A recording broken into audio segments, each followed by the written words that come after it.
மங்கையராய் பிறப்பதற்கே நல்ல மாதவம் செய்திடல் வேண்டுமம்மா. பெண்ணில் பெருந்தக்க யாகுல பெண்ணே பெருமை உடைத்து பெண்ணில் பெருந்தக்கது இல்.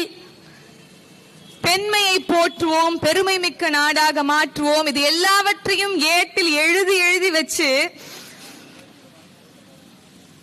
எல்லாத்தையும் பாடினீங்க, எழுதி எழுதி வச்சீங்க, எல்லாத்தையும் படிச்சீங்க, என்ன பண்ணி கிழிச்சீங்க அப்படின்னு ஐயா பட்டுக்கோட்டை கல்யாண சுந்தரம் அவர்கள் கேட்டது போல பெண்களை போற்றுவதும் மதிப்பதும் புகழ்வதும் வெறும் ஏட்டளவில் இந்த நூற்றாண்டில் இருப்பது என்பது ஒரு பேரவலம் அப்படின்னு நாங்க நினைக்கிறோம்.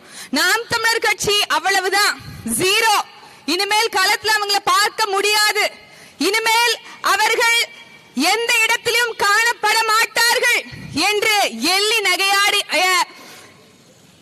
எல்லாருக்கும் சான்றாக இன்றைக்கு நாம் தமிழர் கட்சி இந்த கும்மிடிப்பூண்டியிலே ஒரு ஆர்ப்பாட்டத்தை முன்னெடுத்துக் கொண்டிருக்கிறோம். வருத்தமான செய்திதான், ரொம்ப மனசுக்கு வலியை தரக்கூடிய ஒரு நிகழ்வு தான். இன்னும் சொல்ல போனால் கடந்த முறை இதே கும்மிடிப்பூண்டியிலே நான் இந்த இடத்தில் பேசும்போது திருவள்ளூர் ஆரம்பாக்கம் நினைக்கிறேன், ஒரு 10 வயது சிறுமிக்கு பாலியல் வன்கொடுமை அதே வட மாநில ஒரு தொழிலாளியால ஏற்பட்டது. குழந்தை ஒரு புதருக்குள் கிடந்தால் அதை கண்டித்து ஆர்ப்பாட்டம் போட்டது நாம் தமிழர் கட்சி. அன்றைக்கு திராவிட முன்னேற்ற கழகத்தை எதிர்த்து போராடினோம், ஆர்ப்பாட்டம் செய்தோம். சற்றும் சளைக்காத குறைவில்லாத ஒரு ஆட்சியை 34 நாட்கள் கடந்தும் கொடுக்கக்கூடிய தாவேகா என்கின்ற தமிழக வெற்றி கழகத்தை எதிர்த்து இன்றைக்கு நாங்கள் வீதியில் நின்று போராடி கொண்டிருக்கிறோம். அத்தகைய நிலையை இன்னைக்கு எங்களுக்கு தாவேகா அரசு கையெழுத்திருக்கிறது. நாங்க தான் மாற்று சக்தி, நாங்க தான் தூய சக்தி. எங்களுக்கும் திமுகவுக்கும் மட்டும்தான் போட்டியே. எதுல? இப்படியா 34 நாட்கள்ல 207 பாலியல் வன்கொடுமைகள் இந்த மண்ணில் நடந்திருக்கிறது. 207 வன்கொடுமைகள். உண்மையா சொல்லணும்னா திமுக ஆட்சியில கூட 34 நாட்கள்ல இவ்வளவு தூரம் பிரச்சனைகள் நடந்திருக்குமான்னு தெரியல. இந்த 207 பாலியல் வன்கொடுமைகள்ல கிட்டத்தட்ட 60க்கும் மேற்பட்டோர் தாவேகாவை சார்ந்த குற்றவாளிகள் என்பது குறிப்பிடத்தக்கது. நீங்க எந்த விதத்துல மாற்று, நீங்க எந்த விதத்துல தூய சக்தி, எந்த விதத்தில் தூய சக்தி என்பதை நீங்கள் சொல்ல வேண்டும். இவங்களுக்கு என்னங்க தெரியும்?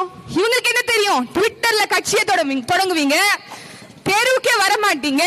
என்ன நடக்குது, என்ன மக்களுடைய நிலை ஒன்னும் தெரியாது. தேர்தலுக்கு வந்து ஒரு கேம்பெயின் அப்படிங்கிற எந்த இடத்துலயும் வீதிக்கு வீதி இறங்கி மக்களுக்கு போய் எங்களுடைய திட்டங்கள் என்ன, எங்களுடைய ஆட்சியின் வரைவு என்ன அப்படின்னு எந்த விதத்திலும் எங்கேயுமே மக்கள் கிட்ட போய் பிரச்சாரம் செய்யல.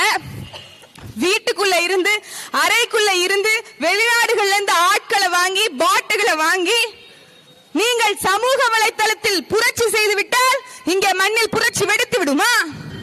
வெடித்து விடுமா? இங்கே நடக்கக்கூடிய சட்ட ஒழுங்கு சீர்கேடுகளுக்கு தானே மாற்று தேவை என்று நீங்கள் சூளுரைத்தீர்கள். அதை சொல்லித்தானே வந்தீங்க. இங்க எங்களால பொறுக்க முடியல, பார்க்க முடியல. அவ்வளவு கேடுகெட்ட ஒரு நிர்வாகத்தை இந்த திமுக கொடுத்து கொண்டிருக்கிறது. சொன்னது நீங்க, சொன்னது நீங்க. நீங்க என்ன செய்திருக்கிறீர்கள்? 67 படம் நடித்ததை தவிர்த்து, பஞ்ச் டயலாக் சொன்னதை தவிர்த்து என்ன பண்ணிருக்கீங்க? இப்போதும் வந்து அதே பஞ்ச் டயலாக்ஸ் தான் சொல்லிட்டு இருக்கீங்க. பெண்களின் கண்ணீருக்கு பின்னாடி தமிழ்நாட்டு அரசு அமைதி காக்காது. இந்த பஞ்ச் டயலாக் சொன்னதும் நம்மளுடைய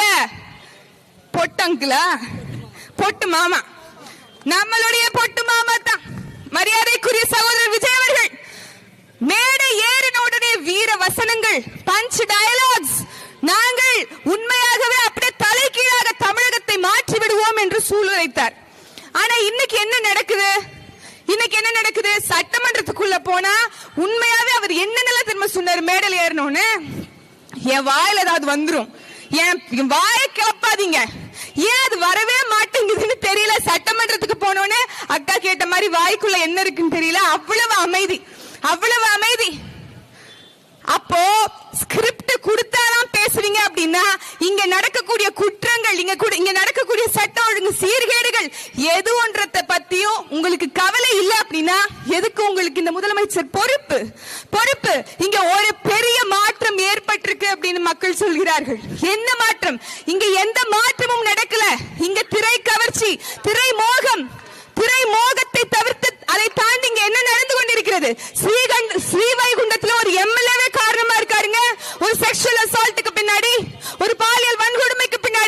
அதுவும் சொந்த கட்சியினுடைய பெண், ஒரு கட்சியினுடைய நிர்வாகிக்கே பாதுகாப்பு இல்ல. ஆனா அதிரடி புரட்சி சிங்கப்படை பெண் என்னங்க பண்ணும்? அதுவும் அமைதியா இப்படியே வேடிக்கை பார்க்கும். எத்தனை குற்றங்கள் நடந்தாலும் வேடிக்கை பார்ப்பதற்கு சிங்கப்பெண் அதிரடி படையா? அதிரடி படையா? இதுவரைக்கும் அதுக்கு என்ன மாதிரியான ஒரு உரிமை இருந்திருக்குன்னு சொல்லுங்க. நீங்க உங்க எல்லாருக்கும் தெரியும், பெனிக்ஸ் ஜெயராஜ் அவர்களுடைய வழக்கின் போது ஃப்ரெண்ட்ஸ் ஆஃப் போலீஸ் ஒரு அமைப்பு இருந்தது. அந்த அமைப்பை அதுக்கப்புறம் கலைச்சிட்டாங்க. ஏன்? அந்த மாதிரி எக்ஸ்டென்சிவ் விங் இந்த காவல்துறையை தாண்டி ஒன்னு இருக்க கூடாது அப்படின்னு. அப்படித்தான் பிங்க் பேட்ரோல், அப்படித்தான் ரோந்துப்படை, இது எல்லாமே கடந்த ஆட்சி காலத்திலும் இருந்தது. ஆனால் அவர்களுக்கு நீ எந்த ஒரு தனிப்பட்ட அதிகாரமும் கொடுக்கப்படவில்லை. இன்னும் சொல்ல போனால் சிங்கப்பெண் அதிரடி படை என்கின்ற அந்த படைக்கு போய் விசாரணை கூட செய்ய முடியாது. அங்க என்ன பிரச்சனை நடந்துச்சு, யாருனால இந்த பிரச்சனை ஏற்பட்டது, எப்படி ஆச்சு அப்படிங்கிற எந்த குறைந்தபட்ச விசாரணை கூட நடத்தக்கூடிய அதிகாரம் இந்த சிங்கப்பெண் அதிரடி படைக்கு கிடையாது. அப்போ ஒரு ஃபேன்சியா, ஒரு ஃபேண்டசியா ஒரு பேரை வைத்து விட்டால் இங்கே சிறப்பான மாற்றம் வந்துவிடும் என்று மக்களை ஏமாற்ற வைப்பது அழகா? இதுதான் உண்மையான தூய சக்தியா? இதுதான் மாற்று சக்தியா? இது ஒரு மாற்று சக்திக்கான அழகா? இப்படி மக்களை மேனிபுலேட் செய்து, மக்களை ஏமாற்ற வைத்து தான் இன்னைக்கு ஆட்சியிலும் அதிகாரத்திலும் வந்திருக்கிறீர்கள். இன்னும் சொல்ல போனால் திமுகவுக்கு எந்த இடத்திலும் சளைத்தவர்கள் அல்ல அப்படிங்கறத நாளொரு மேனி பொழுதொரு வண்ணமா ப்ரூவ் பண்ணிட்டே வரீங்க. இன்னைக்கு பீகார் மாநிலத்து பெண் தானே அப்படின்னு நாம் தமிழ் கட்சி அமைதி காத்தலாம். அக்கா சொன்னது போல, இங்கே பலரும் பேசியது போல, எந்த மொழி, எந்த மாநிலத்தை சார்ந்தவர், எந்த பாலினத்தை சார்ந்தவர் என்று எது ஒன்றையும் நாம் தமிழர் கட்சி பார்ப்பதில்லை. எல்லா சாதி மத பேத மொழி என்று எல்லாவற்றையும் கடந்து இங்கே ஒரு குற்றம் நடக்குமே ஆனால், ஏன் அது பர்மால நடந்தாலும் சரி, அது பலஸ்தீன்ல நடந்தாலும் சரி, இங்கே எந்த மூலையில் அநீதி நடந்தாலும் அதற்கு எதிராக ஓங்கி குரல் கொடுக்கக்கூடிய முதல் கட்சியாக நாம் தமிழ் கட்சி என்றைக்கும் இருந்திருக்கிறது, இனிமேலும் இருக்கும். ஏன்னா நாங்க ஒன்னும் காசுக்காக, பதவிக்காக நாளைக்கே அமைச்சர் ஆயிருவோம், நாளைக்கே எம்எல்ஏ ஆயிருவோங்கிறதுக்காண்டி இந்த கட்சிக்குள்ள இல்ல. கிட்டத்தட்ட 16 ஆண்டு காலம் முடிந்தது. ஒவ்வொரு முறையும் 5 பொது தேர்தல்களிலும் தோல்வியை மட்டுமே நாம் தமிழ் கட்சி சந்தித்திருக்கிறது. எங்க மூஞ்சில எதையாவது தோல்வியை பார்த்திருக்கீங்களா? வலிய பார்த்திருக்கீங்களா? இந்த தேர்தல் எல்லோருக்கும் பெரிய ஏமாற்றம். ஏன்? திமுகவுக்கும் ஐயா ஸ்டாலின் அவர்களுக்குமே பெரிய ஏமாற்றம் தான். ஆனால் எந்த இடத்திலும் நாங்கள் தோய்வுற்றதில்லை. காரணம் என்ன? எங்களுக்கு கற்பித்த தலைவன் அப்படி, எங்களுடைய தலைவன் வழிவந்த என் தாய்மாமன் சீமானவர்கள் அப்படி. அவர் வழியில் நாங்கள் நேர்மையாக, உண்மையாக இந்த மண்ணில், இந்த களத்தில் மக்களுக்கு எந்த இடத்தில் அநீதி ஏற்பட்டாலும் அவர்களுக்காக குரல் கொடுப்போம், தார்மீகமான குரல் எழுப்புவோம் என்ற தார்மீகத்தோடு இங்கே இந்த மண்ணில் உங்களுக்காக நிற்கின்றோம். இன்னொரு முறை இந்த மாதிரி குற்றம் நடந்துடக்கூடாது. வீரவசனம் வெறும் படத்துல பேசக்கூடாது. இங்கே இந்த களத்திலும் ஐயா காரைமைந்தன் அவர்கள் சொல்வதுதான்,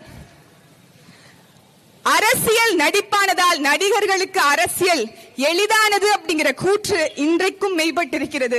அவர் நடித்துக் கொண்டே இருக்கிறார். அவருக்கு சொல்லணும், தமிழ்நாடு என்பது சினிமாவின் டைட்டில் அல்ல, சினிமா அல்ல, அது திரைப்படம் அல்ல, இது திரைக்கதை அல்ல. உங்களுக்கு வசனம் தான் எழுதி கொடுக்கறாங்க, புரியுது. ஆனால் கொஞ்சம் உங்களுக்கு மனசாட்சி அப்படின்னு இறைவன் படைத்திருப்பான். கொஞ்சம் சிந்திச்சு பாருங்க. மனிதர்கள் போல உங்களுக்கும் ரத்தமும் சதையும் இருக்கும். இங்க நடக்கக்கூடிய அநீதிகள் என்ன அப்படிங்கறத ஆழ்ந்து கவனிங்க.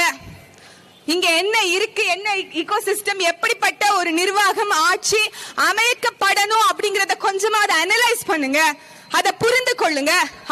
அதை குறித்து கொஞ்சம் தேட செய்யுங்க. உங்களுக்கு எதுவுமே தெரியலன்னா பிரச்சனை இல்ல, தெரியல, ஆனா அதை பத்தி நான் போய் தேடவும் இல்ல, அதை பத்தி நான் கத்துக்கவும் இல்ல, அதை பத்தின மாற்றத்தையும் நான் ஏற்படுத்த மாட்டேன் அப்படின்னா அதுதான் இந்த தமிழ்நாட்டு மக்களுக்கு நீங்கள் செய்யக்கூடிய மிகப்பெரிய அநீதி, துரோகம் என்பதை நீங்கள் நினைவில் ஏற்றுக்கொள்ள வேண்டும். இங்க ஏற்கனவே குறிப்பிட்டவர்கள், இன்னும் சொல்ல போனால் பெண்ணாகரம் வேட்பாளர் நினைக்கிறேன், மைக் 2-3 நாளைக்கு முன்னாடி பயங்கர ட்ரெண்டா போச்சு.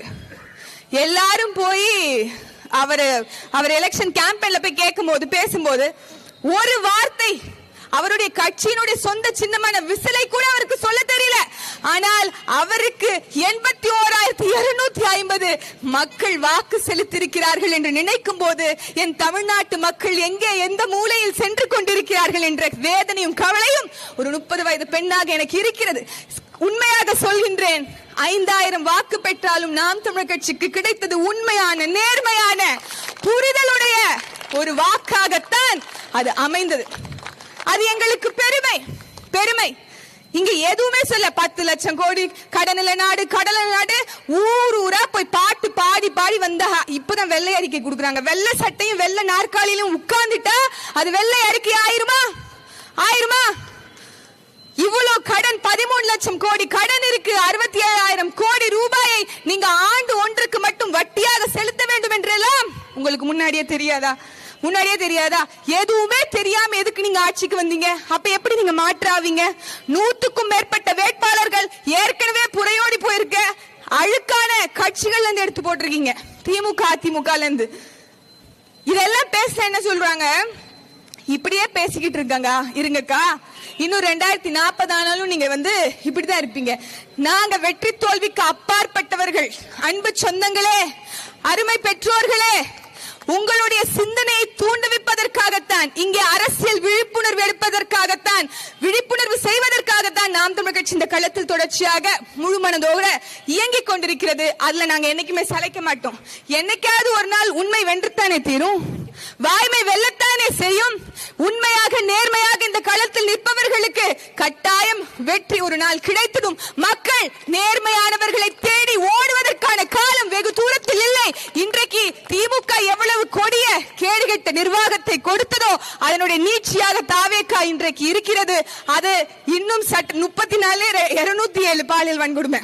அப்ப இவங்க ஆட்சியினுடைய நாட்களின் எண்ணிக்கையை விரல் விட்டு நாமும் எண்ணலாம். நாம் இன்னும் அதிகமாக வீறு கொண்டு வேகமாக களத்தில் இறங்கி செயல்பட வேண்டிய காலமும் சூழலும் இது என்பதை என் அருமை சொந்தங்கள் உடன் பிறந்தார்கள் உணர வேண்டும் என்று கூறி, இந்த பாலியல் வன்கொடுமையை நாம் தமிழர் கட்சி வன்மையாக கண்டிக்கின்றது. அது எந்த மாநிலத்தின் குழந்தையாக இருந்தாலும் சரி, எந்த பெண்ணாக இருந்தாலும் சரி, அதற்கு நீதி கிடைக்கும் வரை நாங்கள் இந்த மண்ணில் களத்தில் உறுதியாக நிற்போம் என்பதை கூறி வாய்ப்புக்கு நன்றி பாராட்டி விடைபெறுகிறேன். நன்றி, வணக்கம்.